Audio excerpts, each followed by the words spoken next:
Hudson Taylor was born in Barnsley, Yorkshire on May 21st, 1832. He grew up in a Christian home. His parents loved God deeply, and from his earliest days, he heard the words salvation and living for God spoken often.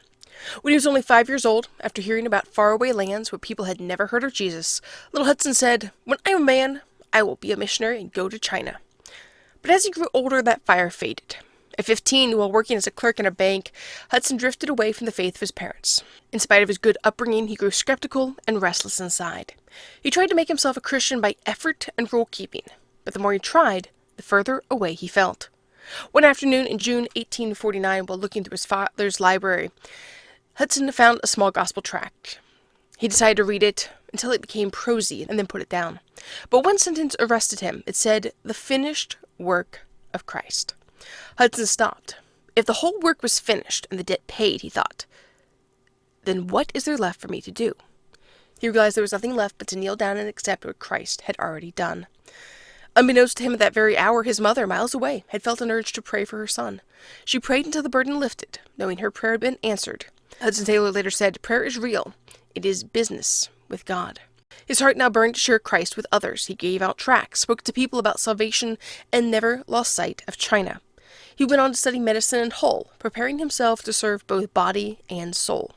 At 21, after years of waiting and trusting God for the means, Hudson Taylor sailed from Liverpool for China on September 19, 1853, not landing in Shanghai until March 1854, where his life work began. The young missionary faced danger, loneliness, and misunderstanding, yet his heart was set to make Christ known. When a hospital was left in Hudson's care, he learned what it meant to depend on God alone. Supplies ran low, the very last bag of rice was nearly gone, and that very day a letter arrived with a check for £50, sent months earlier by a friend who knew nothing of their need.